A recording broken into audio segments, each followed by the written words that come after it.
नमस्कार माय YouTube family. तर आजच्या या व्हिडिओमध्ये आपण सिडको लॉटरी 2022चे जे सोडतीचे वेळापत्रक आहेत ते पाहणार आहोत आणि त्याचबरोबर टोटल किती फ्लॅट्स कुठे अवेलेबल आहेत, कुठल्या सेक्टरमध्ये अवेलेबल आहेत त्याची डिटेल्स आपण पाहणार आहोत। तर या चॅनलला नक्की सबस्क्राईब करा जेणेकरून म्हाडा आणि सिडकोची जे काही माहिती अपडेट्स माझ्यापर्यंत येतात ते तुमच्यापर्यंत मी पोहोचवण्याचं काम करत राहीन।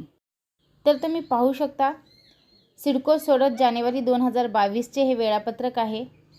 याच्यामध्ये तुम्हाला सांगितलेलं आहे सोडतीसाठी जी जाहिरात प्रसिद्ध झाली होती ती झाली होती 26 जानेवारी 2022 बुधवार रोजी आणि त्याचप्रमाणे ऑनलाईन अर्जासाठी नोंदणीसुद्धा त्याच दिवशी बुधवारी सकाळी 11 वाजल्यापासून सुरू झाली होती। ऑनलाईन अर्जासाठी नोंदणी समाप्तीची जी तारीख आहे ती आहे 24 फेब्रुवारी 2022 गुरुवारपर्यंत। सोडतीसाठी ऑनलाईन अर्जाची जी सुरुवात आहे ती आहे 27 जानेवारी 2022 गुरुवारी। सोडतीसाठी ऑनलाईन अर्जाची जी समाप्तीची डेट आहे ती आहे 25 फेब्रुवारी 2022 शुक्रवार। त्याचप्रमाणे ऑनलाईन पेमेंट स्वीकारण्यासाठी जी सुरुवात झालेली ती 27 जानेवारीपासून झालेली आहे। ऑनलाईन पेमेंट जर तुम्ही RTGS पद्धतीने किंवा NEFTने करत असाल तर ती स्वीकारण्याची अंतिम दिनांक आहे 25 फेब्रुवारी। तुम्हाला जर NEFT आणि RTGS चलन स्वीकृतीची जी समाप्तीची डेट असेल तर ती असेल 26 फेब्रुवारी। सोडतीसाठी स्वीकृत अर्जाच्या प्रारूप यादीची प्रसिद्धी ही 3 मार्च 2022ला होणार आहे। सोडतीसाठी स्वीकृत अर्जाच्या अंतिम यादीची प्रसिद्धी ही 7 मार्च 2022ला होणार आहे आणि या सोडतीची जी स्थळ आहे किंवा सोडतीचा जो वेळ आहे तो आहे 11 मार्च 2022 शुक्रवार सकाळी 11 वाजता। तर ही सोडत कुठे निघणार आहे तर त्याचं जे स्थळ आहे ते सिडको भवन सभागृह 7वा मजला CBD बेलापूर नवी मुंबई येथे। तसेच सोडतीमधील यशस्वी व प्रतीक्षा यादीवरील अर्जदारांची जी नावे आहेत ती संकेतस्थळावर प्रसिद्ध करण्यात येतील 11 मार्चलाच सायंकाळी 6 वाजता। हे झालं पूर्ण सोडतीचं वेळापत्रक। तर आता पाहूया आपण सदनिकांचा तपशील।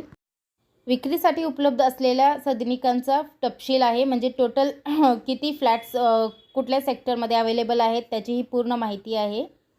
तर सर्वात प्रथम आहे सेक्टर 21। सेक्टर 21 भूखंड क्रमांक 8 तळोजा। तर येथे दोन्ही गटातील घरे आहेत, आर्थिकदृष्ट्या दुर्बल घटक आणि सर्वसाधारण प्रवर्ग। तर ही जी घरं आहेत म्हणजे ताबा देण्यास तयार घरे आहेत, याचं जे बांधकाम आहे ते पूर्ण झालेलं आहे। तर येथे जे आहे ते एकूण सदनिका 120 आहेत आर्थिकदृष्ट्या दुर्बल घटकांकरिता आणि सर्वसाधारण प्रवर्गाकरिता 285 म्हणजे एकूण सेक्टर 21 भूखंड क्रमांक 8 तळोजा येथे 405 सदनिका आहेत। त्याचप्रमाणे सेक्टर 22 भूखंड क्रमांक 1 तळोजा येथे आर्थिकदृष्ट्या दुर्बल घटक आणि सर्वसाधारण प्रवर्ग। तर आर्थिकदृष्ट्या दुर्बल घटक यांच्यासाठी 88 आणि सर्वसाधारण गटासाठी 201 ही सुद्धा घरे ताबा देण्यास तयार आहेत। तर येथे टोटल घरं आहेत 289 289। आता आहे सेक्टर 27। सेक्टर 27 भूखंड क्रमांक 1 तळोजा येथे सुद्धा दोन्ही गटासाठी घरं आहेत, आर्थिकदृष्ट्या दुर्बल घटकासाठी 345 आणि सर्वसाधारण प्रवर्गासाठी 746। टोटल घरं आहेत 1091 आणि ही सुद्धा जी घरं आहेत ती ताबा देण्यास तयार आहेत।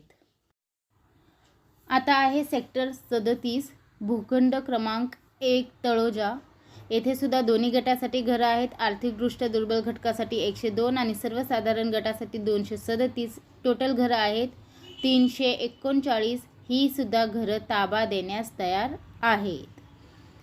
सेक्टर 34 भूखंड क्रमांक 1 तळोजा येथे दोन्ही गटासाठी घरं आहेत, आर्थिकदृष्ट्या दुर्बल घटक यांच्यासाठी 202 घरे आहेत, तर सर्वसाधारण प्रवर्गाकरिता 551 घरे, एकूण टोटल 753 घरे येथे आहेत।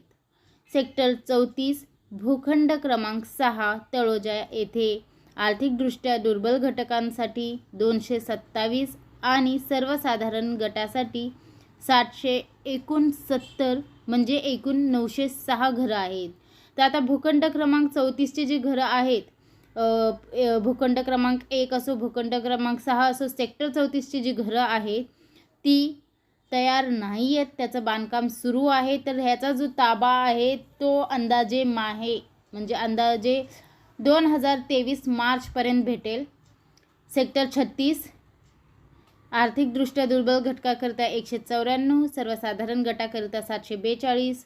सेक्टर 36 भूखंड क्रमांक 2 वरची जी घरं आहेत ती आहेत आर्थिकदृष्ट्या दुर्बल घटकांकरिता 246 आणि सर्वसाधारण गटाकरिता 675. एकूण घरं आहेत 921.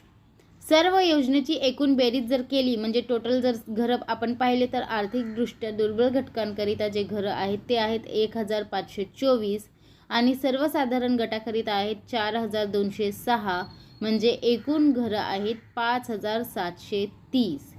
तर याच्यामध्ये सेक्टर 36 आणि सेक्टर 34 ह्या दोन सेक्टरचे जे घरं आहेत त्याचा जो ताबा आहे तो मार्च महिन्यात 2023ला भेटण्याची शक्यता आहे, म्हणजे त्याचं बांधकाम सुरू आहे. आणि बाकीचे जे सेक्टर आहेत सेक्टर 21, 22, 37, तर ते बाकीचे जितके सेक्टर याच्यामध्ये होते त्या सगळ्यांचा जो घराचा ताबा आहे तो मिळण्यास म्हणजे ती सगळी घरं जी आहेत ती तयार आहेत. तर कुठल्या सेक्टरमध्ये किती घरं आहेत याची माहिती आपण या व्हिडिओमध्ये पाहिली. तर पुढच्या व्हिडिओमध्ये मी त्या घरांच्या किमती काय आहेत, त्यांचं एरिया किती आहे त्याबद्दलची माहिती घेऊन येणार आहे. तर जर चॅनलला तुम्ही सबस्क्राईब केलेलं नसेल तर नक्कीच सबस्क्राईब करा, जेणेकरून म्हाड आणि सिडकोची माहिती तुम्हाला भेटत राहील. व्हिडिओ पाहिल्याबद्दल धन्यवाद. Thank you very much.